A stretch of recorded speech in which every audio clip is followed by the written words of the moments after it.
BTG, Bridging the Gap, Strategizing for Student Success magazine. My name is Marissa. I am the Senior Editor-in-Chief and CEO of BTG Magazine Foundation. And taking center stage and owning it with me is Senior Contributing Writer, Coach Ray, and What's going Associate on?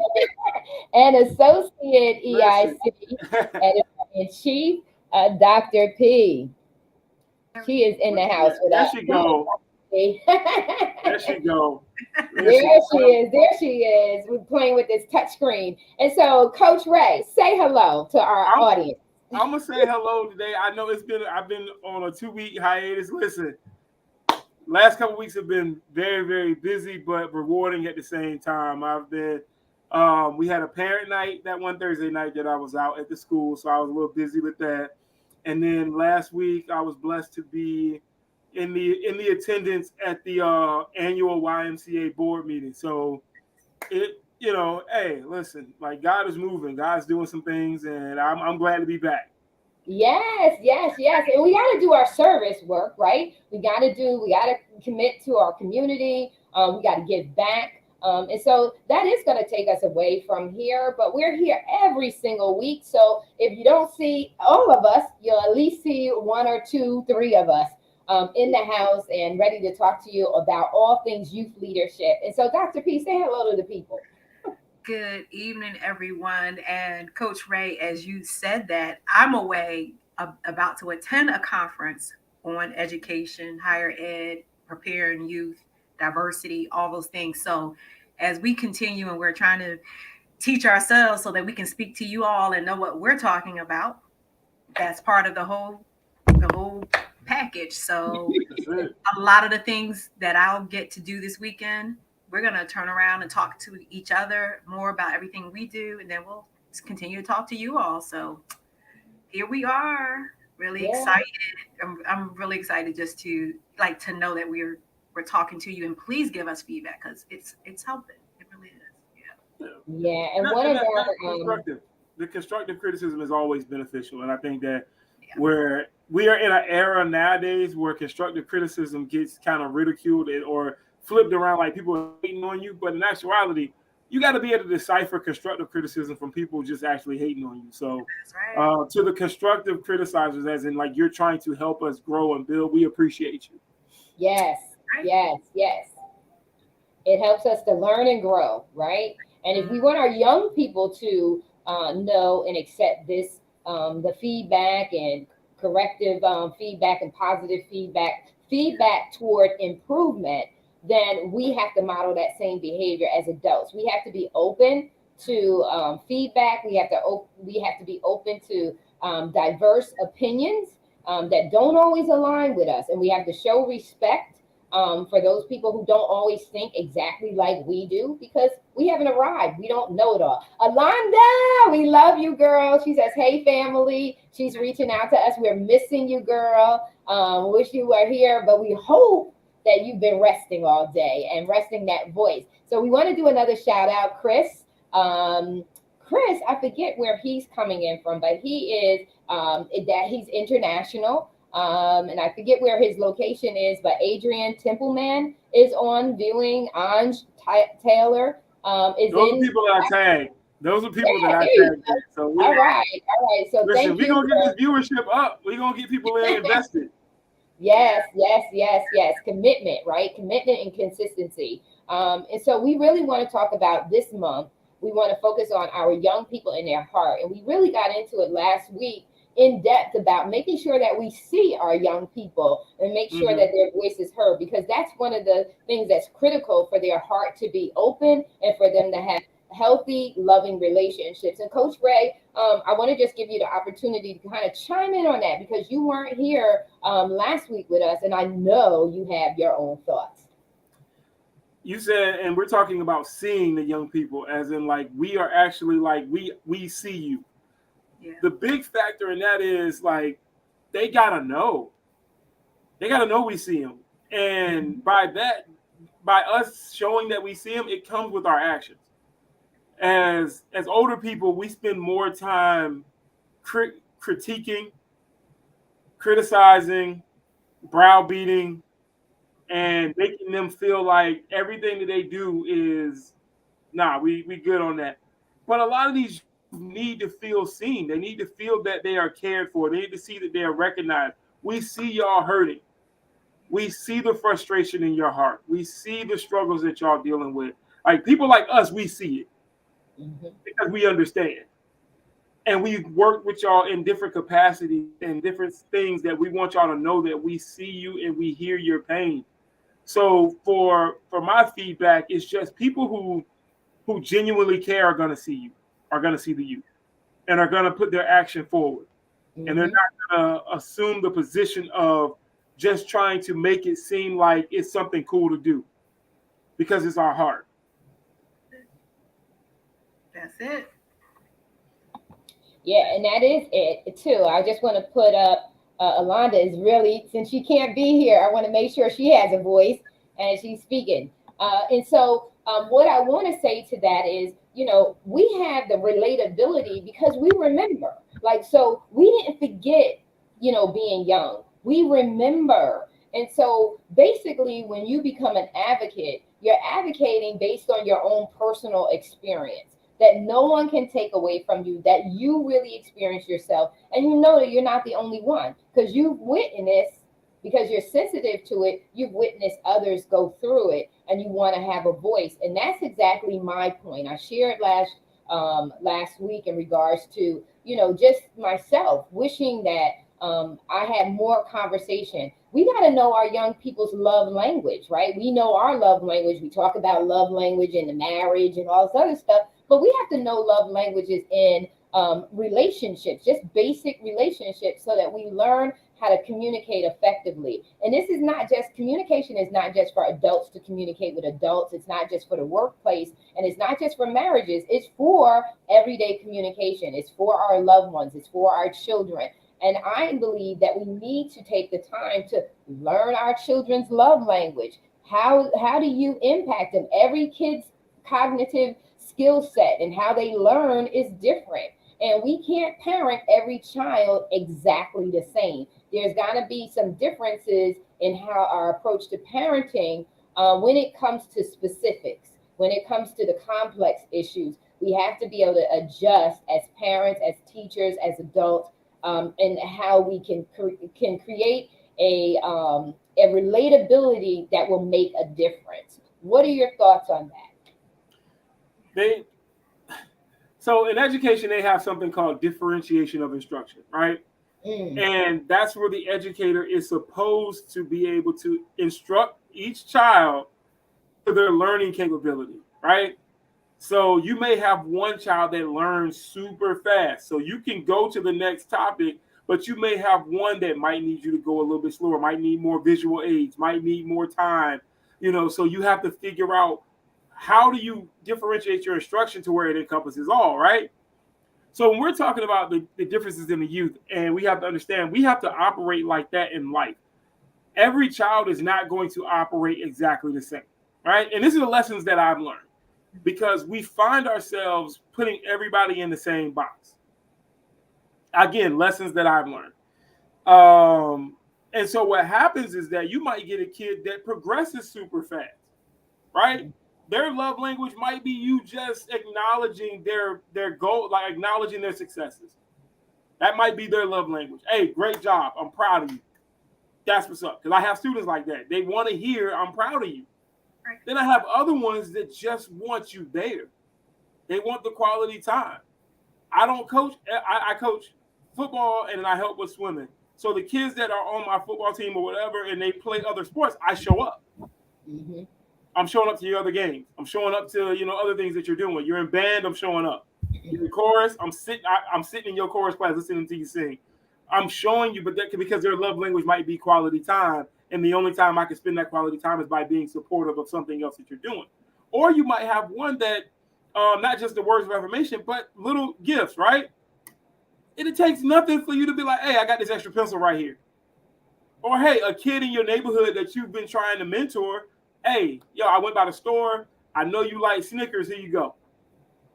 It's the little things. It's not mhm. people make it seem like it's this big, strange miracle that you got to come out with. It is not. It's just the effort to learn each individual kid. How do their love languages operate? Words of affirmation. I'm proud of you. Great job. Keep going. Simple. Yeah, simple. And so words of affirmation, what's the fifth one? So it's quality time, it's Right. gift, it's affection, it's touch. What's the other one? There's five love languages. What's the last one? Do you remember? I don't have my phone next to me to do my research. I normally cheat with my phone, but I don't have it next to me. But I know that it's gift giving, and you said sometimes gifts aren't like materialistic gifts. Some gifts Time could be a gift. yeah, you have to find out. And this is when you show someone they really matter. When you really take the time to know what it is that's going to make them go, "Oh my God, this is super special." It's in those moments that you can grab their it's gifts, Alonda, it's touch, Words it's of affection. So it's like words of affirmation. affirmation. So it's time, affirmations, it's gifts, and I know it's touch. I'm touchy feely, so hugs are important to me. I love hugs, and I want you. Yeah, I hit. So if you're sitting next to me, I'm powering you. I want to do some high fives. Like that's me. Those are affections, physical touch. Acts of service. Acts of service. That's what we were missing. Yes, acts of service. That's what I was looking up. Thank you, Alonda. Listen, Alonda's here and not here. She's here indeed. She's doing acts of service, right? So wait, and that's a big one. The acts of service is a big one because that's where you take a moment to sacrifice yourself to do something that makes someone else happy. So with a lot of these young people, even their parents won't take the sacrifice to be there, and they're looking like so. Today, I was at James Monroe Elementary School, doing a session with some of their mentee groups, like third, fourth, fifth graders, and I'm asking them like about the positive or negative things they hear at home. One of the kids was like, "My mom told me she wished I wasn't here." This is a fifth grader, right? Wow. So you're not willing to sacrifice who you are and be a servant to your kid, and by that I don't mean like bowing down to your kid. But what I'm saying is acts of service to your kid is I'm acknowledging you. I'm acknowledging that you need me to be my best so that you can be better than me. Mm-hmm. That's an act of service. Yes. I'm going to sacrifice who I am to make you better than I was. That's an act of service.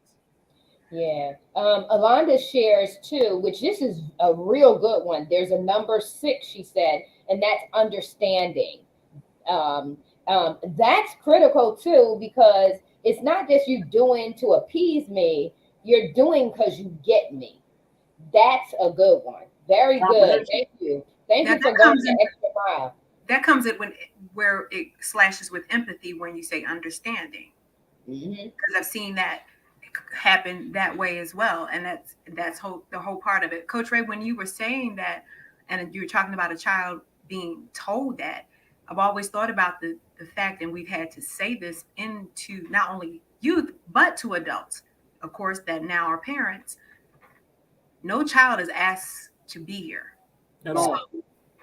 And none of us, every person had parents to get here on this earth. No one's asked to be here. So what are you doing as an adult? And again, that's why this village has become so important, where we have to become these type of, and we hear this term all the time, servant leaders, to be able to teach children the things that they may not get at home. They may not be getting in the village that they call home. And here you are.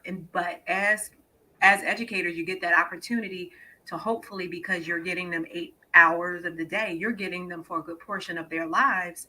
And it's the most influential time period of their lives. What do we do with it? We have to take off and run with it, because we may be the only helpful force in a lot of children's lives. And that's the part where working in education, I've seen educators fumble that opportunity. Mm-hmm. If we're going to be full disclosure, in my early years of education, I fumbled that opportunity because I didn't understand what God was doing. I just needed a job. And Yeah. so in the beginning, I operated as if it was a job. But once I understand what God was doing through me, I took a hold of the purpose, and I'm saying, okay, God, you expect me to be a servant leader to these young people. You expect me to pour into them what's never been poured into them. And it's some good days and some bad days. But I get up every morning ready to make that sacrifice. I get up every morning with the mindset of I'm about to run through the building. I'm loud in the morning. When they get off the buses, I'm outside. I'm loud. What's up? What's going on? Good morning. They looking at me like, man, it is 7 o'clock in the morning. I ain't trying to hear none of that right now. But hey, you're gonna get 120% of this energy for 7 hours of that day, because that I might be the only positive face they see all day. And I've seen a lot of teachers fumble the opportunity to inspire by just being positive because they don't know how to turn off their problems. You got to Yeah. make that sacrifice.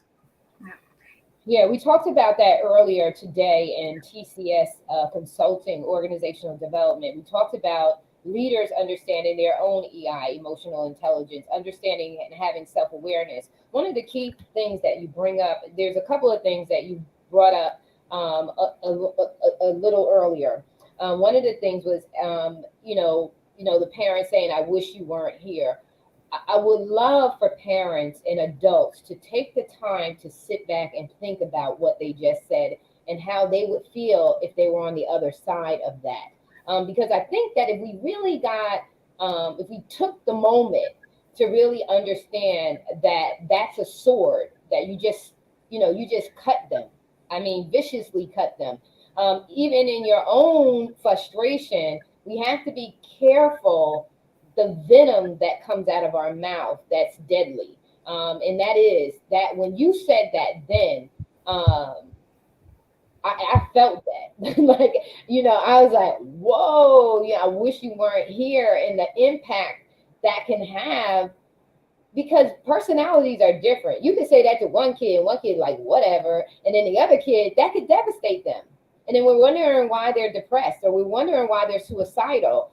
Is because of the things that are coming out of our mouth that maybe we may not even have said that hard, or we may not have meant it that hard, but it was taken very harsh. And you talk about God. God says, out of the mouth flows blessings and curses, right? It says, be careful what you say with your mouth, because your mouth could kill somebody. That's Yeah. what the word of God says. But our kids watch everything that we do. And then they do the things that we do, not the things that we say, because saying something is easy. Many people say many things all the time, but it does not, they don't always care. It's maybe 50-50%, depending on what they're saying, carry through, right? So what people do is what our young people mimic, and our young people go out and do. That's why we have to be so careful when it's a grown-up time to make sure there's no kids in the room.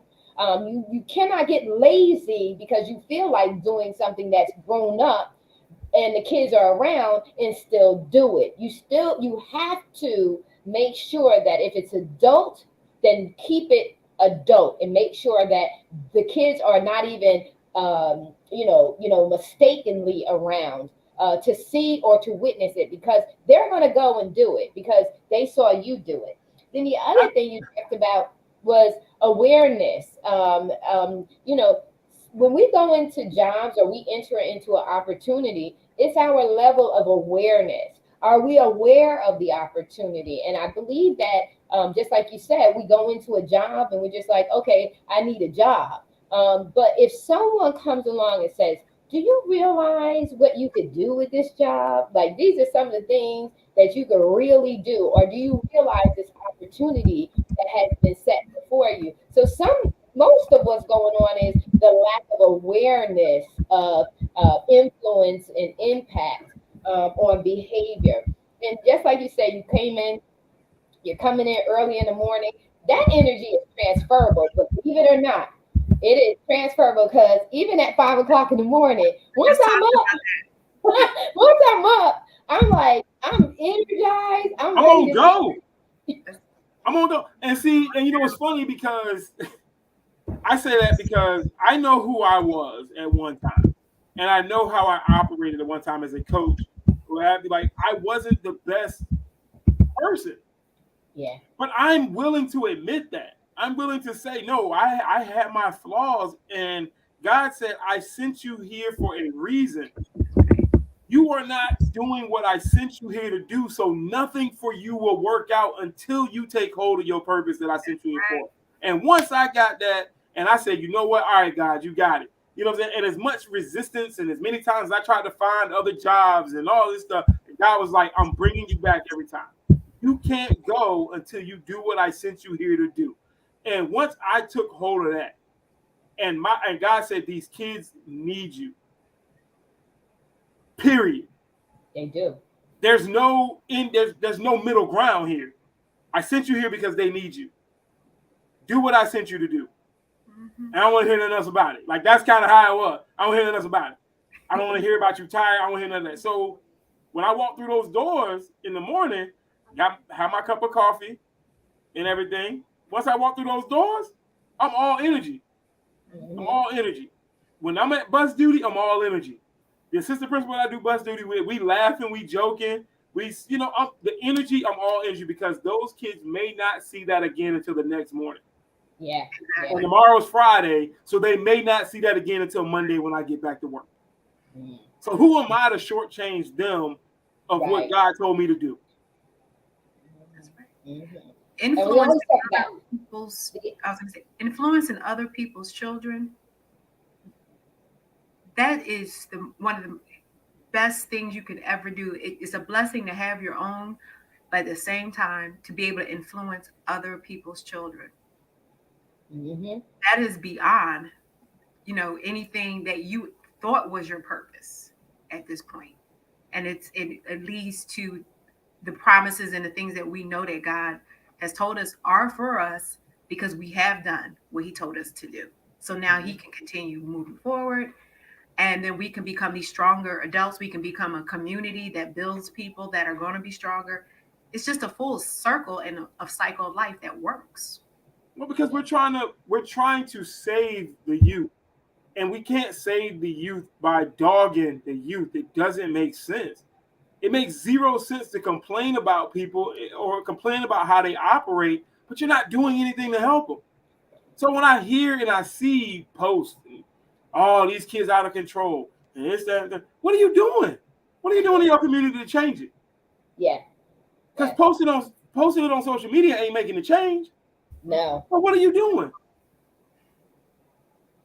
And we have to understand that in order for them to have a future, we have to provide them with something. And I say this all the time: we ain't going to the promised land in our age group.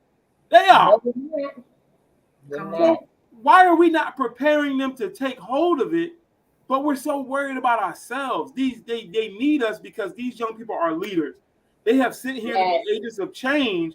And instead of us zeroing in on their purpose and helping them achieve it, we're more concerned about when the next white party is. We're more concerned about how disturbing the Grammys were, as if anybody really cares. We're more concerned with all that stuff and not focusing on the big thing at hand. And that's the next generation that is going to take hold of this world when we leave. Yeah.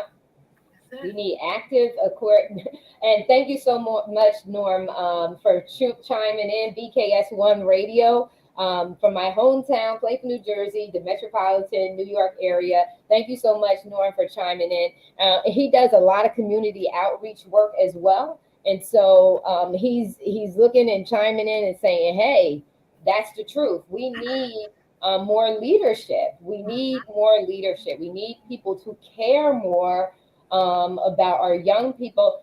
And listen, the real deal is, just like you said, they're getting ready to take care of us, right? They're getting ready to make legal decisions on our behalf. They're getting ready to vote for us in our future.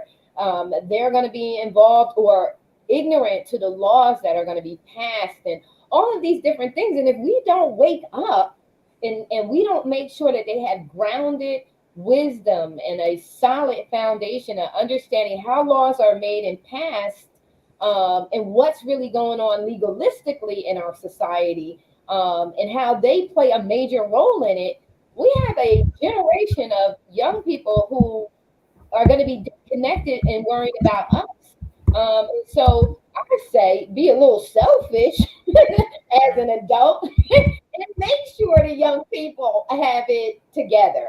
Make sure that they have it together because we want us to all succeed. We are at uh, the bottom of the hour. Yeah, we said 7:30. Yes, we No, you know gotta. what's crazy? And I'm gonna say this real quick. I make the joke because you were talking about if they're not prepared to take over and take the law and stuff like that.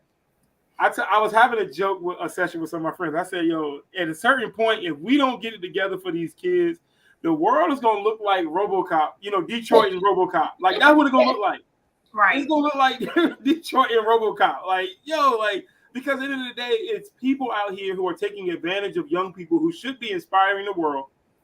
We got people on the block using young people to sell drugs, which was taboo growing up. Ain't mess with kids.